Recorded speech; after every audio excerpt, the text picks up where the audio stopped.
It's not every day that you get to sit down with someone who has an impact on so many guitars on an everyday basis.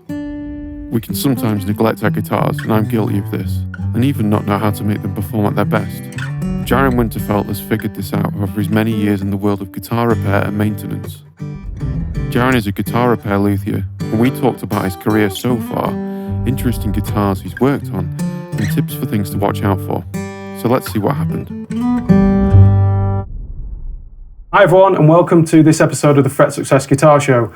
Today I'm doing something a little bit different. I'm here in Calgary in Guitar O.R, and basically it's a repair shop. I'm here to talk to Jarin Winterfeld about his background, his story, the things he does day to day, and actually pull out a few tips and tricks for yourself when you're maintaining your guitar and things you might need to look out for, and just general questions that he gets asked to kind of help people along. So, hi Jarin, how you doing? Good, how are you doing? I'm good. Thanks for doing this. Thanks for having me. Crazy, strange times that we're in. It is. I feel safe here though. It's nice and safe. Everyone's gone home, so we thought we'd have a chat and sit down and do stuff. So For sure. I guess I really wanted to start a little bit with where your kind of passion for music started. Well, growing up in small town Saskatchewan, there wasn't a lot of variety there. I've never really been one to do the same as everyone else, so I kind of gravitated towards music because there wasn't a lot of people doing it back then, and you know, you relate to it as a young teenager in your angst, and you just pretty soon it becomes your passion, and you follow with it with all you can. So was it like at a very young age that you started to get into music? What were kind of the records that you were listening to? And yeah, I was raised on country because that's all there was there. I think the first record I bought was Police Synchronicity. I think I ran downtown with my rubber boots to get it and probably paid about $9 for it.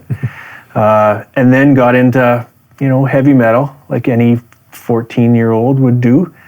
And then tried to make a living at it after that. So I went to school, and then I've been doing it ever since. So what kind of bands was heavy metal for you? Oh, I was an 80s child to a certain extent, 80s, 90s. So there's a lot of hair metal. Not the greatest era for music, but Iron Maiden, Alice Cooper, Megadeth, How Do You Go Wrong? Metallica, the early stuff, How Do You Go Wrong? So I'd always sneak in a little bit of, Michael Bolton, Mariah Carey. Sure. But I just couldn't tell anybody. So, Megadeth is still an amazing band to me. They still carry now.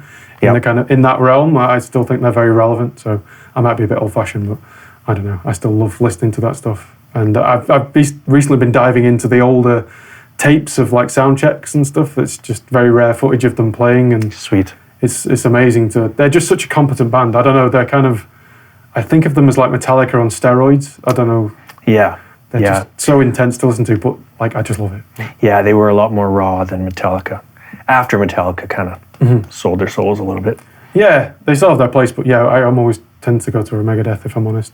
You kind of write music yourself and do the... I do, yeah. I released a CD a number of years back, and I did the singer-songwriter thing for a number of years. But it's a hard go, so I still love it, and I still do it, and I still play, and I play with friends, but it's just a different set of parameters now. Sure. So then I guess you moved from that to more of the repair luthier type thing. So yeah. How did that start as from the beginning, I guess?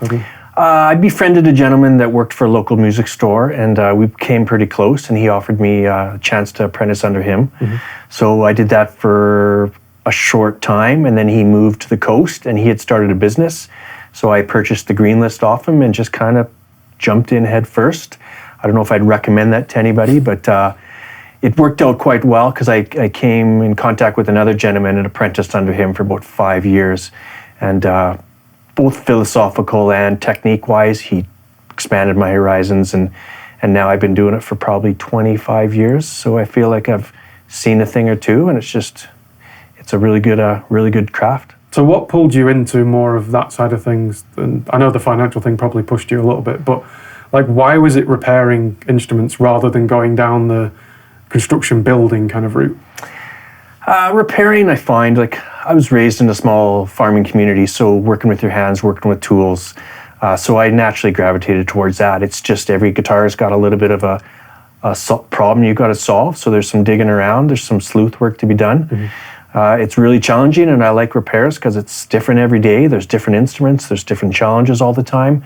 I find for building, you would have to set aside enough space that you could work on something for a long enough time before its completion, whereas repairs, you can get in there and you can get it off the bench in a few hours if need be. And it just keeps it fresh. There's more variety, I guess. Way more variety, I would find.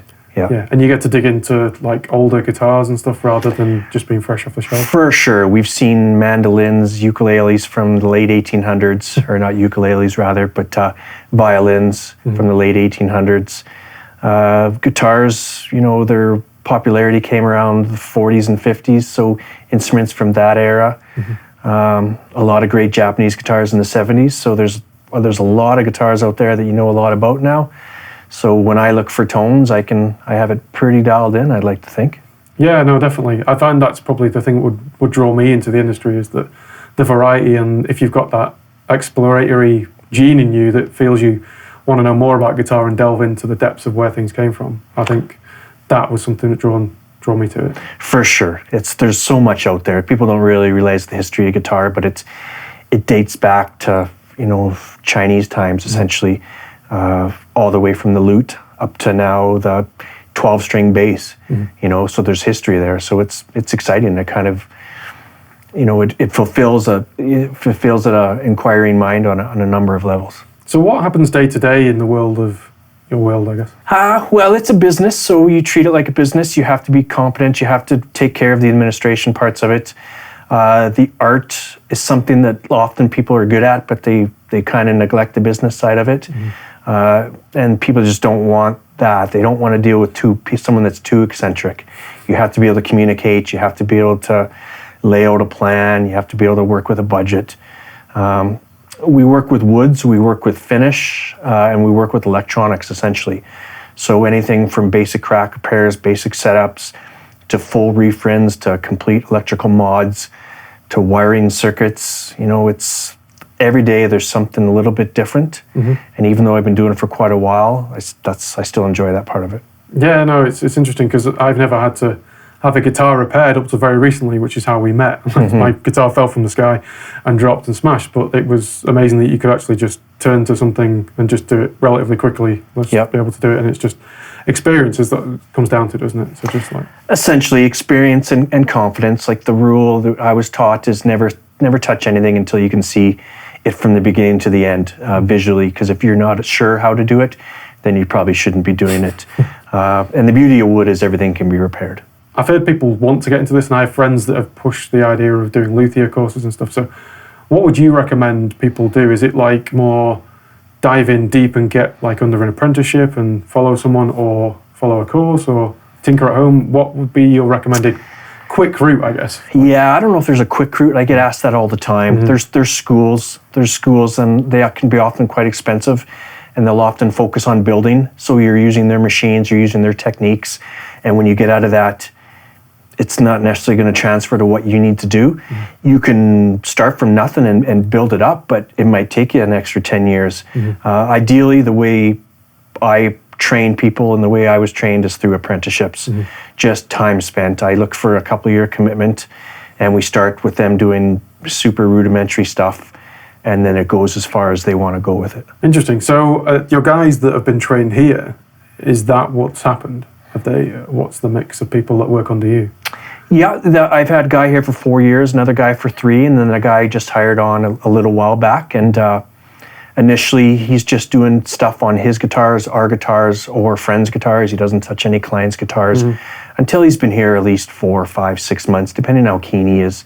The guys that I have on full time, they've been here and they're fully competent. There's some stuff that I still prefer to do because I've done it more times than they have, and I think that if they were to open up their own business at some point, they would make that leap. But for now, we can keep them busy with a series of things that I can do, but I just would rather focus time spent on other things, ideally. So like moving away from the repair side of things and more like onto the regular maintenance guitar stuff, like when would you say people need to think about getting a setup? What are the kind of characteristics or things that happen that make you think someone should have done that?